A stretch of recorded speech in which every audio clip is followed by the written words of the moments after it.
யமன் Houthi இராணுவத்திற்கு எதிரான தாக்குதல்களை அதிகரிப்பதற்கு யமனின் தெற்கு பிரதேசத்திலே ஆயுதங்களை களமிறக்கும் ஐக்கிய அரபு அமீரகம்.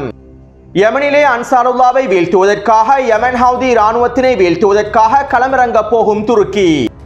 சிரியாவில் தற்போது ஏற்பட்டிருக்கக்கூடிய உச்ச பதற்றமும் இதனால் கொல்லப்பட்ட சிரிய மக்களும் அளிக்கப்பட்டிருக்கக்கூடிய எஸ்டிஎஸ் பயங்கரவாதிகளும் எல்லா பயங்கரவாத குழுக்களையும் ஒன்றிணைத்து சிரியாவின் அரச இராணுவமாக மாற்றப்போகும் பயங்கரவாதி ஜூலானி.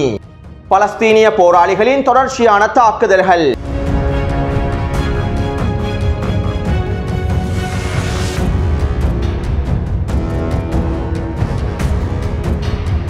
சிரியாவில் உள்ள பலஸ்தீனிய தலைமைகளில் ஒருவரான மஹமூத் காசி என்பவர் அலெப்போ பிரதேசத்திலே அவருடைய வீட்டில் வைத்து எஸ்டிஎஸ் பயங்கரவாதிகளினால் சுட்டு படுகொலை செய்யப்பட்டுள்ளார். மஹமூத் காசி என்பவர் அலெப்போவினுடைய ஹலாப் பிரதேசத்திலே இருக்கக்கூடிய மிக முக்கியமான பலஸ்தீனிய தலைமையாக செயற்பட்டுள்ளார். குறித்த பிரதேசத்தில் இருக்கக்கூடிய பலஸ்தீனிய போராளிகளையும் இவர் தான் வழி நடத்தியுள்ளார். ஏற்கனவே சிரியாவில் இருக்கக்கூடிய பலஸ்தீனிய தலைமைகளும் பலஸ்தீனிய போராளிகளும் அவர்களுடைய ஆயுதங்களை முழுமையாக கலைந்துவிட வேண்டும் என்றும் ஆயுதங்களை ஒப்படைத்துவிட வேண்டும் என்றும் பயங்கரவாதி ஜூலானி தெரிவித்திருந்தார். மேலும் சிரியாவில் இருக்கக்கூடிய பலஸ்தீனிய தலைமைகளையும் பலஸ்தீனிய போராளிகளையும் சிரியாவை விட்டு வெளியேறுவதற்கான வேலை திட்டங்களையும் ஆரம்பித்திருந்தார். இப்படியான நிலைமையிலேயே பலஸ்தீனிய தலைமையாக செயற்பட்ட மஹமூத் காசி அவர்கள் படுகொலை செய்யப்பட்டுள்ளார். இதே போன்று சிரியாவிலே அலெப்போ, ஹோம்ஸ் மற்றும் ஹமா பிரதேசங்களில் இருக்கக்கூடிய பலஸ்தீனிய தலைமைகளும் பலஸ்தீனிய போராளிகளும் இலக்கு வைக்கப்படலாம் என்றும் தெரிவிக்கப்படுகின்றது. அத்தோடு சிரியாவுக்குள்ளே அதிகளவான பலஸ்தீனிய அகதிகளும் காணப்படுகின்றார்கள். இஸ்ரேலிய ஆக்கிரமிப்பு தெற்கு லெபனான் பிரதேசத்திற்குள்ளே தரைவழி தாக்குதல்களை ஆரம்பித்ததற்கு பிறகு லெபனான் முழுவதும் இஸ்ரேலிய ஆக்கிரமிப்பு முழுநீள போரை ஆரம்பித்ததற்கு பிறகு லெபனானுக்குள்ளே இருக்கக்கூடிய அதிகளவான பலஸ்தீனிய அகதிகள் சிரியாவுக்குள்ளே சென்று தஞ்சமடைந்திருந்தார்கள்.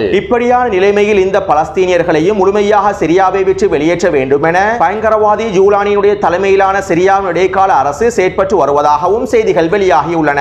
அத்தோடு பயங்கரவாதி ஜூலானி அவருடைய முன்னைய பெயரான அஹமத் அல் ஷாரா என்கின்ற பெயரையே பயன்படுத்துகின்றார். சர்வதேச பயங்கரவாத பட்டியலில் ஜூலானி என்கின்ற பெயரே குறிப்பிடப்பட்டுள்ளது. மேலும் ஈராக்கிலும் சிரியாவிலும் பல பயங்கரவாத தாக்குதல்கள் இந்த ஜூலானி என்கின்ற பெயருக்கு கீழாலேயே மேற்கொள்ளப்பட்டுள்ளன.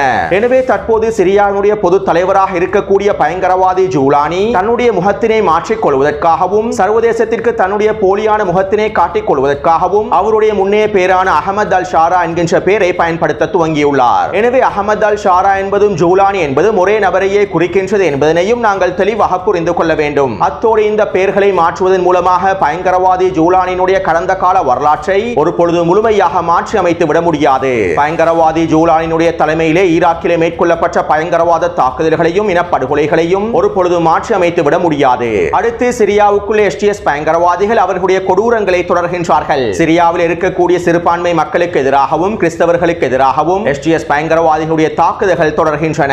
இருப்பினும் தற்போது முன்பை போன்று அல்லாமல் இந்த எஸ்டிஎஸ் பயங்கரவாதிகள் அவர்கள் மேற்கொள்ளக்கூடிய பயங்கரவாத தாக்குதல்கள் தொடர்பான காணொளிகளையும் கொடூர படுகொலை தாக்குதல்கள் தொடர்பான காணொளிகளையும் வெளியிடுவதில்லை. சர்வதேச ரீதியில் சிரியாவுக்கான அங்கீகாரம் கிடைக்கப் பெற வேண்டும் என்பதற்காக அவர்கள் செய்யக்கூடிய கொடூரங்களை தற்போது காணொளிகளாக வெளியிடுவதில்லை. இருப்பினும் சிரியாவிலே லட்டக்கியா, டோட்டஸ், ஹமா, ஹோம்ஸ், அலெப்போ பிரதேசங்களில் இந்த எஸ்டிஎஸ் பயங்கரவாதிகள் தொடர்ச்சியான படுகொலை தாக்குதல்களையும் பயங்கரவாத தாக்குதல்களை மேற்கொண்டு வருகின்றார்கள். அது மட்டுமல்லாமல் சிரிய மக்களுடைய சொத்துக்களையும் கொள்ளையடித்து வருகின்றார்கள். இவ்வாறு இந்த எஸ்டிஎஸ் பயங்கரவாதிகள் சர்வதேசத்திற்கு உண்மையான முகத்தினை காண்பிக்காமல் இந்த பயங்கரவாத தாக்குதல்களையும் படுகொலை தாக்குதல்களையும் மேற்கொண்டாலும் சிரியாவிலே உள்ள மக்கள் இவற்றினை ஒரு பொழுதும் பொறுத்துக் கொள்ளவே மாட்டார்கள். இதனால் தான் தற்போது சிரியாவின் பல பிரதேசங்களிலே எஸ்டிஎஸ் பயங்கரவாதிகளுக்கு எதிராகவும் பயங்கரவாத தலைவன் ஜூலானிக்கு எதிராகவும் ஆர்ப்பாட்டங்களும் போராட்டங்களும் வெடித்துள்ளன. கடந்த வாரம் சிறிய அளவிலே மேற்கொள்ளப்பட்ட ஆர்ப்பாட்டங்கள் தற்போது மிகப்பெரிய ஆர்ப்பாட்டங்களாகவும் போராட்டங்களாகவும் மாறியுள்ளன.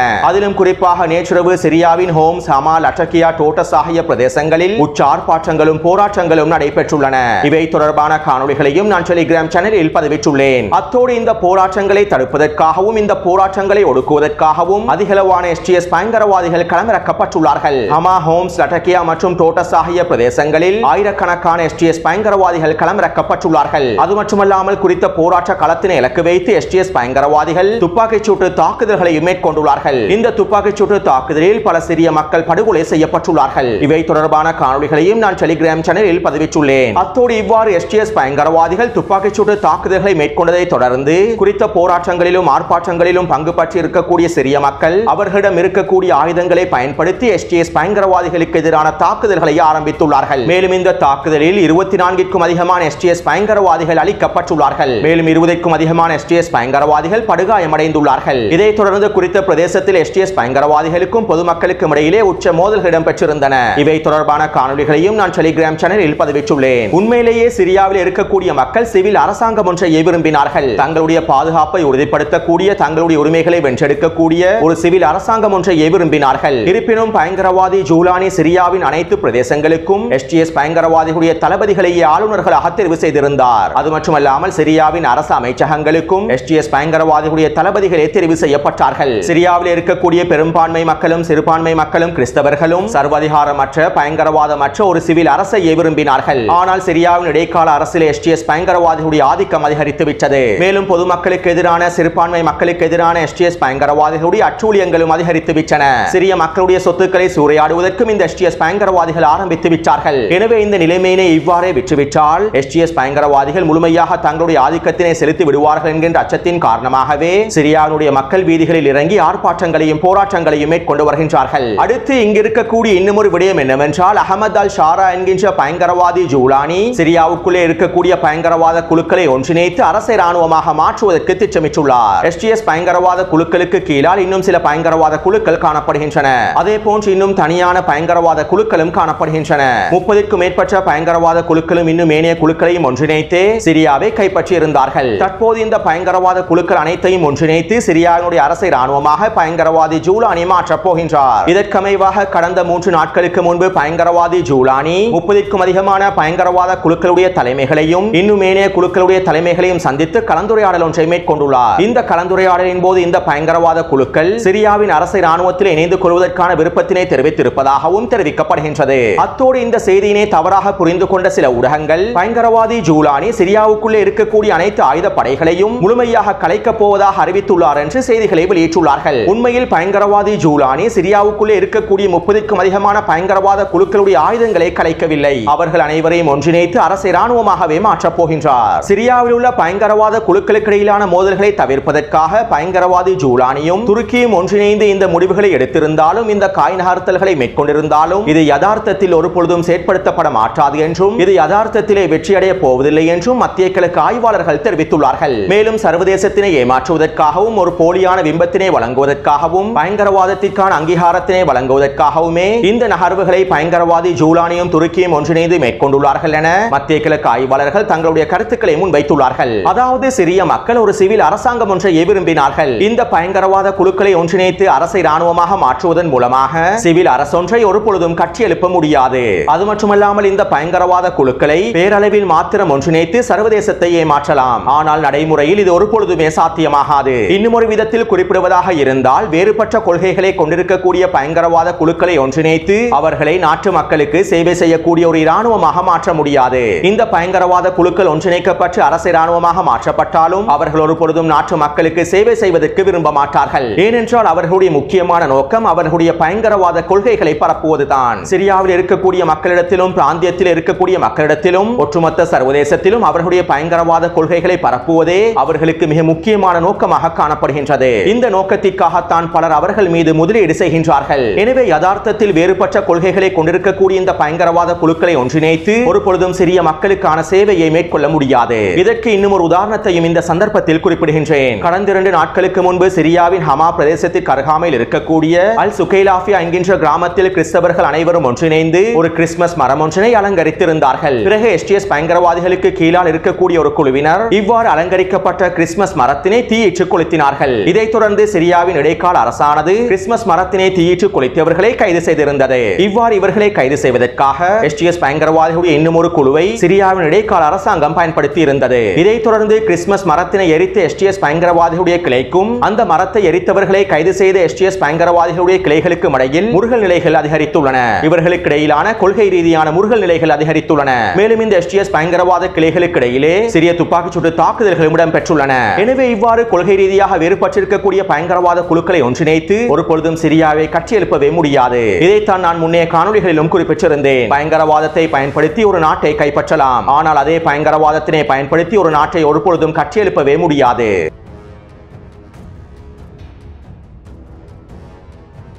யமன் ஹவுதி இராணுவத்தினர் இஸ்ரேலி ஆக்கிரமிப்புக்கு எதிராக தொடர்ச்சியான தாக்குதல்களை மேற்கொண்டு வருகின்றார்கள். நேற்றிரவும் டெல் அவீவின் தெற்கு பிரதேசமான அஷ்கலோன் பிரதேசத்தில் இருக்கக்கூடிய மிக முக்கியமான இராணுவ தொழிற்சாலைகளை இலக்கு வைத்து யமன் ஹவுதி இராணுவத்தினர் 2 ட்ரோன் தாக்குதல்களை மேற்கொண்டிருந்தார்கள். மேலும் இந்த ட்ரோன் தாக்குதலினால் குறித்த இராணுவ தொழிற்சாலையானது முழுமையாக தரைமட்டமாக்கப்பட்டுள்ளது. இந்த தாக்குதல் தொடர்பான காணொளிகளையும் நான் டெலிகிராம் சேனலில் பதிவிட்டுள்ளேன். அத்தோடு யமன் ஹவுதி இராணுவத்தின் இந்த தொடர்ச்சியான தாக்குதல்களை தொடர்ந்து யமன் தலைமைகளை படுகொலை செய்வதற்காக அமெரிக்காவின் உளவு பிரிவினரும் இஸ்ரேலி ஆக்கிரமிப்பின் மொசாட் உளவு பிரிவினரும் அடுத்த கட்ட வேலை திட்டங்களையும் மும்முரமாக மேற்கொண்டு வருகின்றார்கள். இதற்கமைவாக யமனுக்குள்ளே அதிகளவான உளவாளிகளையும் களமிறக்கியுள்ளார்கள். இருப்பினும் நேற்றைய தினம் யமன் ஹவுதி இராணுவத்தினர் அதிரடியான தேடுதல்களை மேற்கொண்டுள்ளார்கள். இதற்கமைவாக பல உளவாளிகளை கைது செய்துள்ளார்கள். அதிலும் குறிப்பாக மிக முக்கியமான உளவாளியான ஹாமித் மஜ்லியா என்பவனையும் கைது செய்துள்ளார்கள். இஸ்ரேலி ஆக்கிரமிப்பும் அமெரிக்காவும் குறித்த உளவாளியை பயன்படுத்தி ஆட்சேர்ப்பு நடவடிக்கைகளையும் மேற்கொண்டுள்ளது. மேலும் இந்த உளவு வலையமைப்பில் இணைத்துக் கொள்ளப்பட்டிருக்கக்கூடியவர்களையும் யமன் ஹவுதி இராணுவத்துடைய பாதுகாப்பு படைகள் கைது செய்துள்ளார்கள். அது மட்டுமல்லாமல் இவ்வாறு கைது செய்யப்பட்டவர்களுக்கு மரண தண்டனை வழங்கப்பட போவதாகவும் தெரிவிக்கப்படுகின்றது.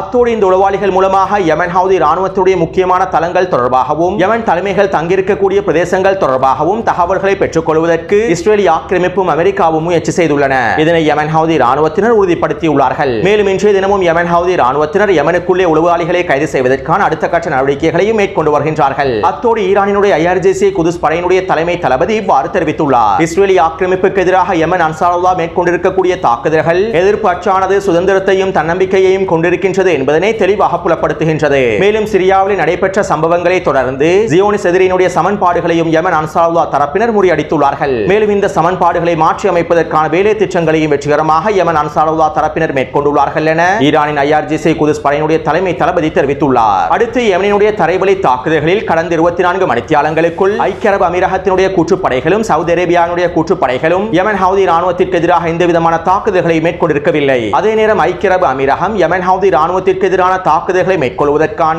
அதிகளவான ஆயுதங்களையும் இராணுவ உபகரணங்களையும் யமனினுடைய தெற்கு பிரதேசமான ஏடன் பிரதேசத்திலே களமிறக்கி இருப்பதாக தெரிவிக்கப்படுகின்றது. யமனின் தெற்கு பிரதேசத்தில் இருக்கக்கூடிய STC படைகளுக்கு தேவையான அனைத்து விதமான நவீன ஆயுதங்களும் சரக்கு விமானங்கள் மூலமாக களமிறக்கப்பட்டிருப்பதாக தெரிவிக்கப்படுகின்றது. அதே போன்று சவுதி அரேபியாவுடைய கூற்றுப்படைகளுக்கு தேவையான நவீன ஆயுதங்களை அமெரிக்கா வழங்குவதற்கு தயாராகி வருகின்றது. ஏற்கனவே அமெரிக்காவுக்கும் சவுதி அரேபியாவுக்கும் இடையிலே பாதுகாப்பு ஒப்பந்தம் ஒன்று மேற்கொள்ளப்பட்டிருந்தது. இந்த பாதுகாப்பு ஒப்பந்தத்திற்கு அமைவாகவே தற்போது சவுதி அரேபியாவின் கூற்றுப்படைகளுக்கு அமெரிக்கா எல்லா விதமான நவீன ஆயுதங்களையும் வழங்குவதற்கு தயாராக இருப்பதாக செய்திகள் வெளியாகியுள்ளன. அத்தோடு யமனிலே அன்சாருல்லாஹ்வுடைய ஆட்சியை கவிழ்ப்பதற்காகவும் யமன் ஹவுதி இராணுவத்தினை வீழ்த்துவதற்காகவும் துருக்கியும் களமிறங்க போவதாக செய்திகள் வெளியாகியுள்ளன.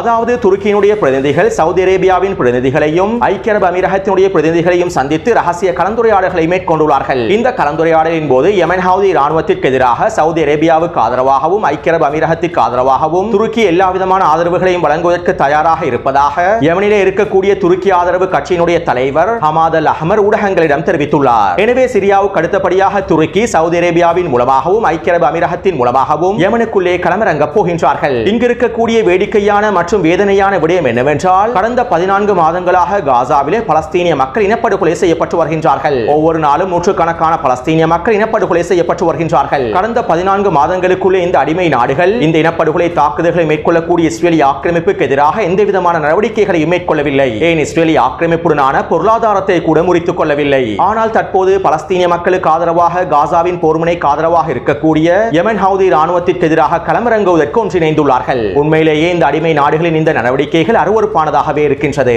அடுத்து காசாவின் யுத்தகலத்தில் பலஸ்தீனிய போராளிகள் தொடர்ச்சியான தாக்குதல்களை மேற்கொண்டு வருகின்றார்கள். இதற்கமைவாக அல் கஸ்ஸாம் படையினர் ஜைத்தூன் பிரதேசத்தின் தெற்கு பகுதியிலே ஒஃபென்சிவ் தாக்குதல்களை மேற்கொண்டுள்ளார்கள். குறித்த பிரதேசத்திலே களமிறங்கி நேரடியான துப்பாக்கிச்சூட்டு தாக்குதல்களை மேற்கொண்டு பல இஸ்ரேலி ஆக்கிரமிப்பு சிப்பாய்களை பூஜ்ய தூரத்தில் அளித்துள்ளார்கள். மேலும் இவர்களை அள்ளிச் செல்வதற்காக வருகை தந்த ஒரு மெர்காவா போர்த்தாங்கி வாகனத்தையும் வெடிக்க செய்துள்ளார்கள். அடுத்து அல் அக்ஸா படையினர் பெய்ட் ஷனூன் பிரதேசத்திலே 3 தரமான பொறிகளை வைத்துள்ளார்கள். இதிலே 2 மெர்காவா போர்த்தாங்கி வாகனங்கள் வசமாக சிக்கி வெடித்து சிதறியுள்ளன.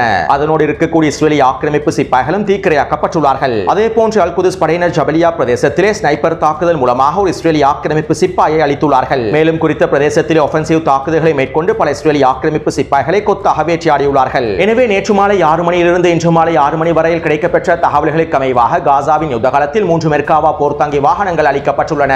20க்கும் அதிகமான இஸ்ரேலிய ஆக்கிரமிப்பு சிப்பாய்கள் கொல்லப்பட்டும் படுகாயங்களுக்கும் உள்ளாக்கப்பட்டுள்ளார்கள். எனவே இந்த காணொலி தொடர்பான கருத்துக்களை பதிவிடுங்கள். தொடர்ந்து என்னுடன் இணைந்திருங்கள். நன்றி, வணக்கம்.